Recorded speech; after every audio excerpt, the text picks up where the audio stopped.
हाँ, नमस्कार दोस्तों, कैसे हैं आप लोग। एक बार फिर स्वागत है आपका मंगलम कोचिंग सेंटर के इस यूट्यूब चैनल पर। जैसा कि आपको जानकारी है कि हम लोग विभिन्न प्रतियोगी परीक्षाओं के लिए एसएससी प्रीवियस पेपर की एक श्रृंखला चला रहे हैं।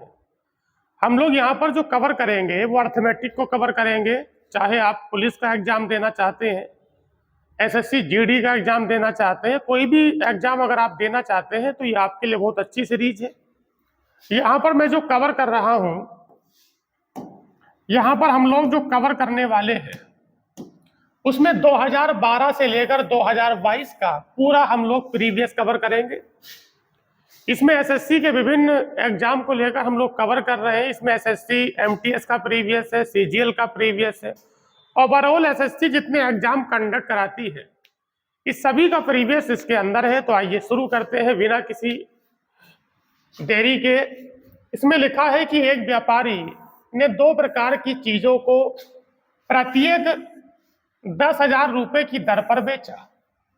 इस सवाल की जो पहली लाइन है हमें बता रही है कि दोनों का जो विक्रय मूल्य है, अगर हम विक्रय मूल्य की बात करेंगे तो पहले का जो विक्रय मूल्य है वो दूसरे के बराबर है।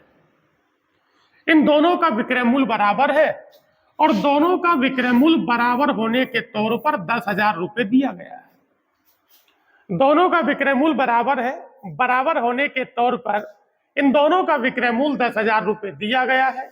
फिर यह कहा जाता है कि पहले वाले को जब बेचते हैं तो पहले वाले पर हानि होती है, इसमें लॉस होता है, और ये जो हानि होती है ये हानि 20% की है। उनमें से एक पर या पहले वाले पर 20% की हानि होती है। और फिर कहा जाता है और दूसरी वाली वस्तु पर, अर्थात इस दूसरी वाली वस्तु पर हमें जो होता है, दूसरी वाली वस्तु पर हमें लाभ होता है, मतलब प्रॉफिट होता है। जब आपके प्रश्न में यह बात कही जाती है, जब आपके प्रश्न में यह बात कही जाए कि दोनों में से प्रत्येक का विक्रय मूल्य आपस में बराबर है, जो कि प्रत्येक का विक्रय मूल्य 10,000 रुपए है। पहले वाले पर अगर लाभ होता है और दूसरे पर अगर हानि होती है तो पूरे व्यापार में निश्चित तौर से हानि होती है। अब हानि होती है तो हानि कई बार ऐसा होता है कि रुपए में बूझी जाती है, कई बार ऐसा होता है कि हानि प्रतिशत में बूझी जाती है। आपसे कहा जाता है कि पूरे सौदे में उसे कितने प्रतिशत का लाभ या हानि हुई है, तो आपके प्रश्न का उत्तर चूंकि प्रतिशत में है तो प्रतिशत में निकालना बड़ा आसान है। अगर पहले पर 20% का लाभ है, दूसरे पर 20% की हानि है, तो कुल व्यापार में हानि होती है और हानि प्रतिशत बराबर जो होता है वो x² / 100% हो जाता है। इसमें जो x का मान है, ये जो x का मान है ये दोनों के लिए है, अर्थात x बराबर जो है वो आपके पास 20 है। हम यहाँ पर x का मान 20 लगाते हैं, ये 20 की पावर 2/100 होगा, और याद रखिए ये प्रतिशत में आएगा। 20 की पावर 2 कितना होगा, 400 अपॉन कितना होगा 100। इसे और थोड़ा सा हम 0 से 0 कैंसिल करते हैं या काट लेते हैं तो ये 4% हो जाता है। अगला प्रश्न क्या है आपका? अगला प्रश्न है कि 40 वस्तुओं का लागत मूल्य 25 वस्तुओं के विक्रय मूल्य के बराबर है। लागत मूल्य को हम लोग क्रय मूल्य कहते हैं, कॉस्ट प्राइस कहते हैं, अर्थात 40 का जो सीपी है, 40 का जो लागत मूल्य है, 40 वस्तु का जो क्रय मूल्य है वो 25 वस्तुओं के विक्रय मूल्य के बराबर है, अर्थात 25 के एसपी के बराबर है। 40 वस्तु का लागत मूल्य, 40 का कॉस्ट प्राइस, 40 का क्रय मूल्य 25 के विक्रय मूल्य के बराबर है। 5 से इसे हम लोग 8 बार काटते हैं, 5 अट्ठे 40, और ये 5 पंजे कितना है 25, अर्थात सीपी अपॉन जो आपके पास एसपी होगा ऊपर की ओर कितना होगा 5, और ये हो जाता है 8। क्रय मूल्य के आगे अनुपात के संदर्भ में 5 लिखा है और विक्रय मूल्य के आगे 8 लिखा है। हम कह सकते हैं कि वस्तु को 5 में खरीदा और वस्तु को 8 में बेचा। जब वस्तु को 5 में खरीद कर हम लोग 8 का बेचेंगे तो हमें निश्चित तौर से लाभ होगा। जब क्रय मूल्य का मान लागत मूल्य का मान कम होता है और विक्रय मूल्य का मान ज्यादा होता है तो व्यक्ति को लाभ होता है। जब 5 का सामान 8 का बेचेंगे तो आपको 3 रुपए का लाभ होगा। लाभ को हमेशा ऊपर की ओर लगाते हैं और क्रय मूल्य को नीचे लगाते हैं, क्योंकि लाभ प्रतिशत का मूल्यांकन क्रय मूल्य पर किया जाता है। 3/5 गुणा 100 होगा। हम इसे 5 से काटते हैं, ये 20 बार कटता है और 20 तिया कितना होगा 60। आपके प्रश्न का उत्तर जो होगा वो 60% होगा। 60% का लाभ आपका उत्तर हो जाता है। ए एक वस्तु को बी को अपने लागत के 1/5 पर बेचता है। आपको यह बताना है कि ए ने वस्तु कितने में खरीदी है या उसका लागत मूल्य क्या है। हमने ए के लागत मूल्य को पी माना है, अर्थात ए ने वह वस्तु कितने में खरीदी है आपको नहीं पता, आपने उसका मूल्य पी माना है। हमने इस वस्तु का मूल्य पी माना है। कहा जाता है कि ए वस्तु बी को बेचता है और अपनी लागत के 1/5 पर बेचता है, 1/5 के लाभ पर बेचता है। लाभ का जो मतलब है वो वस्तु के मूल्य में वृद्धि पैदा करना है, अर्थात मैं इसमें 1/5 की वृद्धि करूंगा। जब 1/5 की वृद्धि करूंगा तो इसका मान 5 से 6 करना होगा। वस्तु बी के पास आ चुकी है। फिर कहा जाता है कि वीसी को 20% के लाभ पर। 20% का मतलब क्या है? 20% का मतलब फिर वही 1/5 है। जब 1/5 का लाभ होगा तो ये 5 से कितना होगा? 6 होगा। ए ने वस्तु बी को बेची, बी ने सी को बेची। अब सी फिर किसी और व्यक्ति को बेचता है और सी जो बेचता है वो 600 की बेचता है। और जब 600 की बेचता है तो लिखा है कि 600 में बेचे तो उसे अपनी लागत पर 1/6 की हानि होती है। अगर 1/6 की हानि होती है तो मैं 1/6 की कमी करूंगा। हानि का मतलब है किसी भी वस्तु के मूल्य में कमी पैदा करना। हम 1/6 की हानि करेंगे और 1/6 की हम कमी करेंगे। जब 1/6 की कमी करेंगे तो ये मान 6 से 5 हो जाता है। बस इसे हम लोग हल करेंगे तो 6 से 6 कैंसिल हो गया और 5 से 5 हो जाता है। 6 से ये 100 बार कट जाता है, यानी कि P बराबर जो होगा वो आपके पास 500 रुपए होगा। तो कहा जाता है कि ए ने उस वस्तु को कितने का खरीदा था, कितने का परचेज किया था। तो ए ने फिर वस्तु 500 में खरीदी है, जो कि विकल्प बी आपका उत्तर बन जाता है। एक व्यक्ति के पास कुछ धनराशि है, उसे उस राशि का 20% एक वस्तु के खरीदने पर खर्च कर दिया और बाकी का जो शेष है, शेष पर बोला गया है, बाकी का जो शेष है उसे 5% परिवहन पे खर्च करता है। इसके बाद उसके पास 120 रुपए और दान वो कर देता है, उसके पास 1400 रुपए बच जाते हैं। आपको बताना है कि उसके द्वारा परिवहन पर किया गया खर्च कितना है। तो फिर इस व्यक्ति के पास कुल धनराशि शुरुआत में कितनी थी, स्टार्टिंग में कितना इसके पास धन था, वो धनराशि नहीं पता। उस धनराशि को हम लोग 100 मान लेते हैं। उसने कहा कि किसी वस्तु को खरीदने पर 20% खर्च कर दिया। आपको पता है कि अगर मैं 100 के 20% की बात करूंगा तो 20 होगा। जब 100 में से 20 खर्च करेगा तो फिर 80 रह जाता है। फिर कहा जाता है कि शेष का 5%, हम 80 का 5% निकालते हैं तो 80 का जो आपके पास 5% होगा, अगर आप 80 का 5% निकालेंगे तो यानी कि 80 और गुणा 5 और बटे में 100 लगाते हैं। 5 से 20 बार कैंसिल करते हैं, 20 से 4 बार कैंसिल करते हैं, अर्थात 80 का जो 5% होगा वो 4 होगा। और कहा जाता है कि 4 जो खर्च करा है वो परिवहन पर खर्च किया है। जब 80 में से 4 खर्च हो चुका है तो इसका मतलब है कि 76 बाकी था। जब 76 बाकी है तो 76 में से कितने रुपए खर्च कर दिए? 76 में से 120 रुपए खर्च कर दिए। जब 76 में से 120 रुपए खर्च कर दिए तो उसके पास 1400 रुपए रह जाते हैं। हम इस 120 का मुकाबला 76% के साथ नहीं करा सकते। हम 120 को उधर लेके जाएंगे। परिवहन पर 4 खर्च कर दिया, 80 में से 4 खर्च कर दिए तो 76 बच जाते हैं। 76 यूनिट कह सकते हैं, 76% कह सकते हैं। इसमें से 120 रुपए और खर्च कर दिए, उसके पास 1400 बचते हैं। उसे उधर लेके जाते हैं तो 14 और 1 15, अर्थात ये 1520 हो जाता है। 1520 हो जाता है तो 1 का मान 20 हो गया। आपको क्या बताना है? आपको बताना है कि उस व्यक्ति ने परिवहन पर कितने रुपए खर्च किए थे। आपको परिवहन का खर्च बताना है। आपको पता है कि परिवहन का तो हम लोगों ने अलग से 4 निकाल के रखा था। अगर परिवहन का बताना है तो परिवहन का मान 4 है और 1 का मान अगर 20 है तो जो 4 का मान होगा वो 20 चौक 80 होगा। इसलिए ऑप्शन यानी डी आपका उत्तर हो जाता है।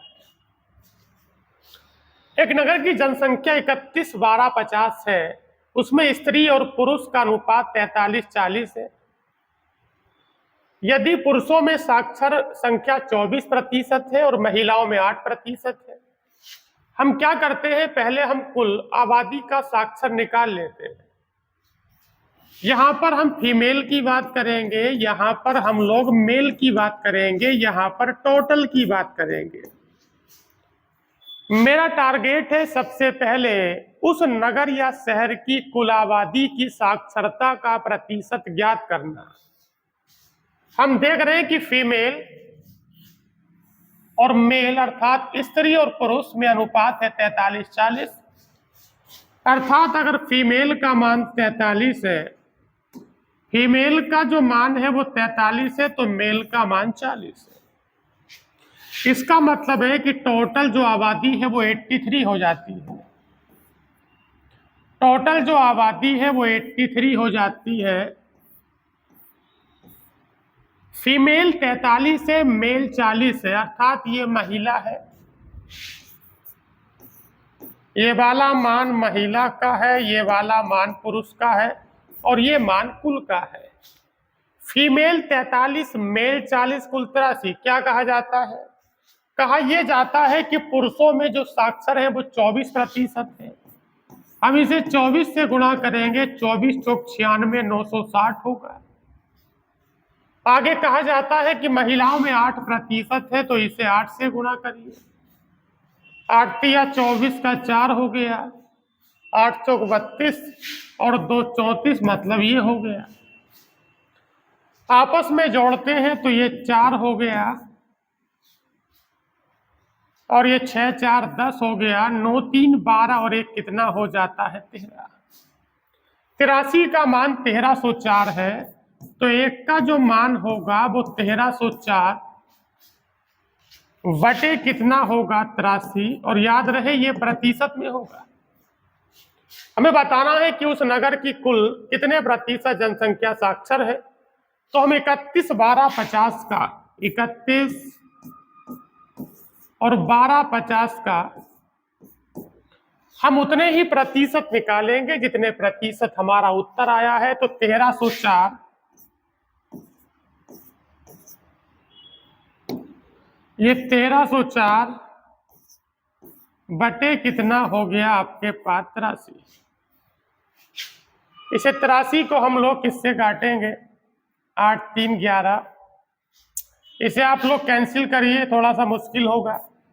इसे आप लोग कैंसिल करेंगे, इससे इसे भाग लगाइए, कितनी बार ये जाता उसके बाद इसे गुणा लगा दीजिए, आपका उत्तर हो जाएगा।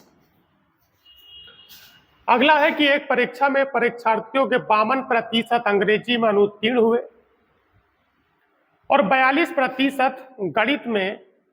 यदि दोनों विषयों में 17% अनुत्तीर्ण रहे हो तो उन दोनों विषयों में उत्तीर्ण परीक्षार्थियों का प्रतिशत कितना है? आपके पास ये है, देखिए कि 52% अंग्रेजी में अनुत्तीर्ण हुए, 42% गणित में अनुत्तीर्ण हुए। हम उन लोगों की संख्या निकालेंगे जो पहले में या दूसरे में या दोनों में फेल है। तो 52% लोग वो हैं जो अंग्रेजी में फेल है, 42% वो लोग हैं जो गणित में फेल है। 52 + 42 - 17। अभी पास वालों से कोई मतलब नहीं है, मैं उन लोगों की आबादी निकाल रहा हूं जो लोग फेल हैं, उनकी संख्या निकाल रहा हूं जो लोग फेल हैं। ये वो लोग हैं जो पहले में, दूसरे में या दोनों में फेल है। तो 5 4 9, ये 94 माइनस कितना है 17। 14 में से 7 गया 7, 14 में से 7 गया 7, 8 बचेगा, ये 77 हो गया। अर्थात 77% या 77% वो लोग हैं जो पहले में या दूसरे में या दोनों में फेल है। तो अगर मैं इसे 100 में से माइनस कर दूंगा तो मुझे वो लोग मिलेंगे जो दोनों में पास होंगे। अगर मैं 100 में से 77 को माइनस करता हूं तो ये संख्या 23% हो जाती है, जो कि आपका विकल्प संख्या ए है। इसमें आप गुणा भाग करिए, सवाल बिल्कुल सही किया गया है। अगला है कि एक चुनाव में केवल 2 उम्मीदवार थे, उनमें एक उम्मीदवार को 40% मत मिले। आपको पता है कि 2 ही प्रत्याशी हैं, मैंने कुल मतों को 100 मान लिया है। अगर हम लोगों ने कुल मतों को 100 माना है, पहले वाले प्रत्याशी को कुल मतों का 40% मिलता है। अगर कुल मतों की संख्या 100 मानी है तो पहले वाले के मत 40 हो गए हैं, और दूसरे वाले प्रत्याशी के मत कितने होंगे, फिर 60 बचेंगे। यदि आपने कुल मतों की संख्या को 100 माना है तो पहले वाले को 40% मत मिलते हैं, तो पहले को 40 मिलते हैं, दूसरे वाले को 60 मिलते हैं। पहले के मत 40 है, दूसरे के 60 है, इन दोनों का जो अंतर है वो 20 है। मैं आपको बता देना चाहता हूं कि मतों का अंतर ही जीत हार को बताता है। हमारे हिसाब से जीत हार जो हो रही है वो 20 से हो रही है, और वास्तव में जो जीत हार है वो 298 से हो रही है। हमें क्या बताना है? हमें बताना है कि कुल डाले गए मत कितने हैं। आपको पता है कि ये जो आप मान देख रहे हैं ये मान 20 का है। आपको 20 का मान नहीं बताना, आपको 100 का मान बताना है। अगर आप इस 20 का 100 करना चाहते हैं तो आपको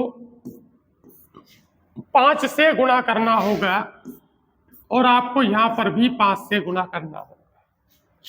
ये 20 पंजे कितना होगा 100, 5 अट्ठे 40, 5 नम 45, 5 दूनी 10 और 4 14। कुल मतों की संख्या 100 पर काम कर रही है, जो कि 1490 वाला विकल्प हो जाता है। पी तथा क्यू 27 किलोमीटर की दूरी पर है। ये 2 रेलगाड़ियां हैं जो कि पी तथा क्यू 27 किलोमीटर की दूरी पर है। ये बिंदु पी है और ये बिंदु क्यू है। ये दोनों की दोनों रेलगाड़ियां 27 किलोमीटर की दूरी पर है। कहा जाता है कि इसकी जो चाल है वो 24 किलोमीटर प्रति घंटा है, और इसकी जो चाल है वो 18 किलोमीटर प्रति घंटा है। सवाल यह है कि पहले वाली की चाल जो बिंदु P पर है, सॉरी इनका नाम ही P तथा Q है, रेलगाड़ियों का नाम P तथा Q नहीं है, बिंदु P और बिंदु Q है। ये दोनों 27 किलोमीटर की दूरी पर है।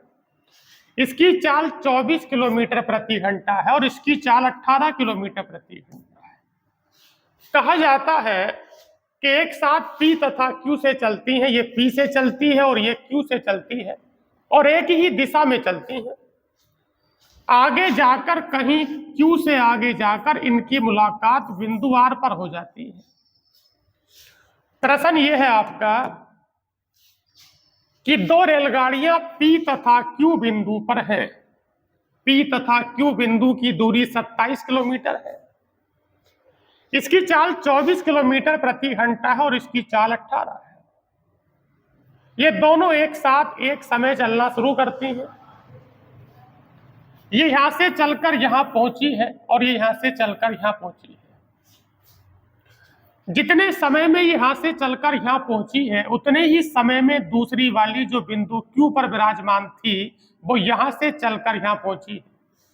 तो इसका समय यहां से यहां तक का, पहले वाली का समय जो बिंदु P पर है उसका समय जो यहां से यहां तक का है, वही दूसरी वाली का समय यहां से यहां तक का है। इन दोनों का समय बराबर है। अभी तक मैंने ये पता लगाया है इस प्रश्न को करने के लिए कि इन दोनों का समय इक्वल है, दोनों का समय बराबर है। एक अतिरिक्त पहले जान लेते हैं, एक फॉर्मूला है जो कि आपको पता है कि दूरी बराबर होता है चाल गुणा समय। दूरी बराबर चाल गुणा समय। अभी हमने आपके प्रश्न में एक बात पता करी है कि समय बराबर है। जब समय बराबर है तो फॉर्मूले को समय से काट दिया जाता है, समय को अलग कर दिया जाता है। जब समय को अलग कर दिया जाता है तो फिर ये दूरी बराबर तो चाल बच जाता है। इसका मतलब यह है कि जब समय बराबर है, जब समय बराबर है, जब समय बराबर है तो दूरी बराबर चाल होगी और चाल बराबर दूरी हो गया।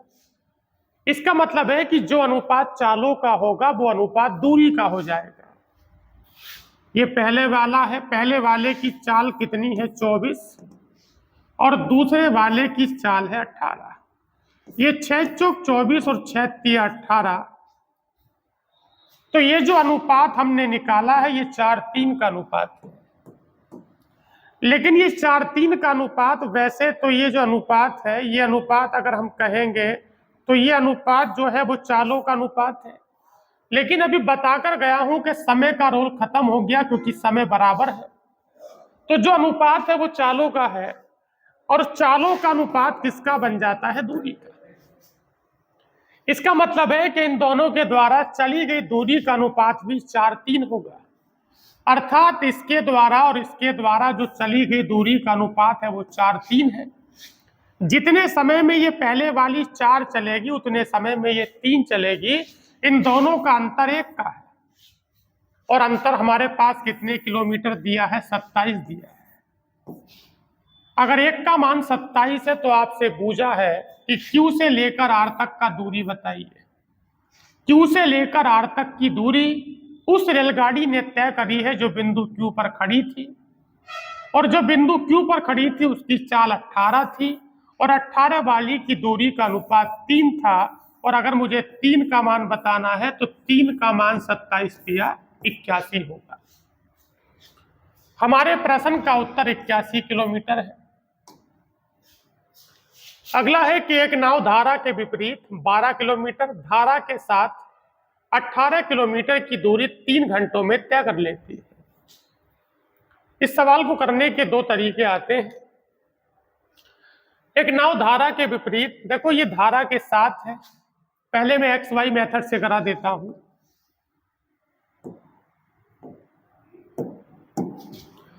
जो धारा के साथ वाली चाल है उसे A मान लिया, इसे अनुकूल की चाल भी कहते हैं। जो धारा के विपरीत वाली चाल है, जो प्रतिकूल वाली चाल है, उस चाल को मैंने B माना है। अनुकूल वाली चाल को A माना है और प्रतिकूल की चाल को B माना है। हम पहले धारा के साथ कितने किलोमीटर चल रहे हैं? हम धारा के साथ 18 किलोमीटर चल रहे हैं। समय बराबर दूरी बटे चाल। अनुकूल में 18 किलोमीटर की दूरी है और अनुकूल की जो चाल है वो मैंने A मानी है। धारा के विपरीत हम 12 किलोमीटर चलते हैं तो समय बराबर दूरी बटे चाल। 18 किलोमीटर धारा के साथ या धारा के अनुकूल और 12 किलोमीटर धारा के विपरीत या धारा के प्रतिकूल। कुल मिलाकर जो समय लगता है वो 3 घंटे लगता है। इक्वेशन नंबर फर्स्ट हो गया, समीकरण नंबर 1 हो गई। उसके बाद फिर कहा है कि धारा के साथ 24 आगे लिखा जाता है।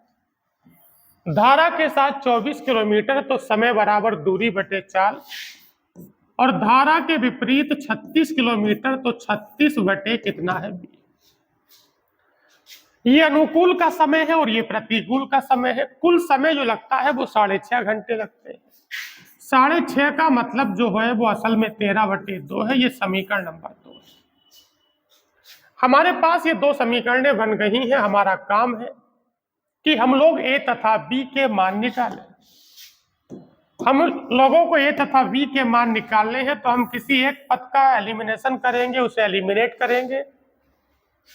मैं बी वाले में 3 से गुणा कर देता हूं। मैं जैसे ही 3 से गुणा करता हूं तो ये 12 तिया 36, ये बी वाला पद कैंसिल हो जाएगा। 18 तिया 54 में से 24 गया। जब 54 में से 24 जाता है तो ये 30/a बचेगा। 3 का अंदर गुणा कर रहे हैं, 18 तिया 54 में से 24 गया तो 30 बचेगा, और 12 तिया 36, और ये 36 पहले से खत्म हो गया, बराबर ये 3 तिया 9, 9 माइनस कितना है 13/2। इसे हल करते हैं तो ये आपके पास 30/a बराबर 9 दूनी 18 में से गया 13 तो कितना होगा 5/2। 5 से इसे कितनी बार काटेंगे 6 बार, तो a का मान कितना है 12। a का मान 12 हम यहां लगा दें। जब a का मान 12 यहां लगाते हैं तो 12 दूनी 24, 2 बार कट गया। 12 दूनी 24, ये 2 बार कट गया। अर्थात कहने का मतलब है कि 36/b बराबर ये 13/2 और माइनस कितना हो गया 2। इसे हल करते हैं, 2 दूनी 4, 13 में से 4 गया तो 9, अर्थात ये 9 कितना है 2, 9 चौक 36, और 4 दूनी कितना है 8। हल करके देखा तो पता चला कि b बराबर 8 हुआ। अर्थात अनुकूल की चाल 12 है और प्रतिकूल की चाल 8 है। आपको धारा का वेग बताना है। जब धारा का वेग बताना होता है तो अनुकूल में से प्रतिकूल को घटाकर केवल बटे 2 कर देना होता है। यानी कि 12 में से 8 को माइनस करिए, बटा 2 लगाइए, ये कुल मिलाकर 2 हो जाता है, जो कि विकल्प संख्या सी है। इसका देखिए दूसरा क्या तरीका है आपके प्रश्न का। दूसरा तरीका यह है साहब, हम इस बार कम और अधिक दूरी पर काम करेंगे, मतलब अधिक और कम पे काम करेंगे हर चीज के लिए। ये धारा के साथ वाला है और ये धारा के विपरीत वाला है। हम धारा के साथ जो चल रहे हैं वो धारा के साथ 18 किलोमीटर चलते हैं। अच्छा, धारा के साथ 18 किलोमीटर और धारा के विपरीत हम कितना चलते हैं 12 किलोमीटर। धारा के साथ 18 और धारा के साथ अगर 12 चलते हैं तो हमें जो घंटे लगते हैं वो 3 लगते हैं। धारा के साथ 18, धारा के विपरीत 12, हमें जो समय लगता है वो 3 घंटे का लगता है। अच्छा, धारा के साथ कितना चलते हैं साहब, तो धारा के साथ 24 चलते हैं। धारा के साथ 24 का मतलब पहले की तुलना में 6 ज्यादा चलते हैं। आपको पता है कि पहले धारा के साथ हम 18 चलते थे, अब हम जो लोग धारा के साथ चल रहे हैं वो धारा के साथ 24 चल रहे हैं। तो 24 चलेंगे तो अब जो चलेंगे वो 6 ज्यादा चलेंगे, और धारा के विपरीत हम 36 चलेंगे तो यहां पर भी हम 12 ज्यादा चलेंगे। और समय जो ले रहे हैं वो 6.5 घंटे लेते हैं। 6.5 घंटे का समय पहले वाले समय की तुलना में 3.5 घंटे ऊपर है। 3.5 का मतलब वैसे 7/2 है। हम समीकरणों को हल करेंगे। समीकरणों को हल करेंगे, ये 18 हो गया, ये 12 हो गया, समय 3 घंटे हो गया। धारा के विपरीत हमारे पास 36 है। धारा के विपरीत अगर 36 है तो ये 24 ज्यादा है। कितना ज्यादा है, ये 24 ज्यादा है। एक काम कर लेते हैं, समीकरणों को हल करने के लिए ऊपर वाले समीकरण को 2 से गुणा कर लेते हैं। जब ऊपर वाले पूरे समीकरण को 2 से गुणा करेंगे तो पद एलिमिनेट हो जाएंगे, 2 से गुणा करते हैं, ये 2 अट्ठे कितना 16, ये 12 दूनी 24 और 2 तिया कितना है 6, हो गया। हम घटाने पर काट रहे हैं, एक समीकरण ये बन जाता है और एक समीकरण ये बन जाता है। घटाने पे काट रहे हैं तो माइनस माइनस और माइनस, ये साहब 24 से 24 कैंसिल हो गया और 16 में से 6 गया तो 10 बचेगा। इसे हल करते हैं और यहां देखते हैं ये 6 है, ये 6 माइनस 7/2, तो 6 में से जब 7/2 को घटाते हैं तो 6 दूनी 12, यानी कि 5 कितना है 2। 6 दूनी 12 में से हम लोग 7 घटाते हैं तो 5/2 हो गया। जब 5/2 हो गया तो 5 दूनी कितना हो गया 10। कहीं हम लोगों ने गलती कर ली है, वो 3 दूनी 6, 6 दूनी 12, 12 में से 7 घटाते हैं 5/2, ये हमारे पास दूरी जो है वो 18 है। 18 दूनी कितना होगा, ये 36 होगा, जो गुणा किया था वो 36 होगा। 18 दूनी जो गुणा करेंगे वो 36 होगा, 36 में से 6 गया तो 30 होगा, 36 में से 6 गया 30 होगा, 5 छंग 30 होगा, 6 दूनी 12 होगा। इसका मतलब है कि अगर हम धारा के अनुकूल चलेंगे तो 12 किलोमीटर की दूरी 1 घंटे में चलेंगे। जब 12 किलोमीटर की दूरी 1 घंटे में चलेंगे तो जो अनुकूल वाली चाल होगी, अनुकूल वाली चाल 12 होगी। हम क्या करते हैं, अनुकूल वाली चाल को अनुकूल की जगह लगा देते हैं। अनुकूल की चाल को मैं यहाँ लगाता हूं तो 12 किलोमीटर प्रति घंटा की चाल है, यहाँ पे 3 घंटे लगे होंगे। जब पूरे घंटे 6 है और 3 घंटे ये है तो इसका मतलब 3 घंटे यहाँ लगे होंगे, और 3 घंटे में जब 24 किलोमीटर चलेंगे तो जो आपके पास प्रतिकूल वाली चाल होगी वो 8 होगी। अनुकूल की चाल 12 है, प्रतिकूल की चाल 8 है। इसे हल करते हैं, ये 2 हो जाता है, जो कि आपका सी वाला विकल्प है। 2 रेलगाड़ियां ए तथा बी एक्स तथा वाई स्टेशनों से क्रम से वाई तथा एक्स की दिशा में प्रस्थान करती है। ये 2 रेलगाड़ियां हैं साहब, ये 2 रेलगाड़ियां हैं,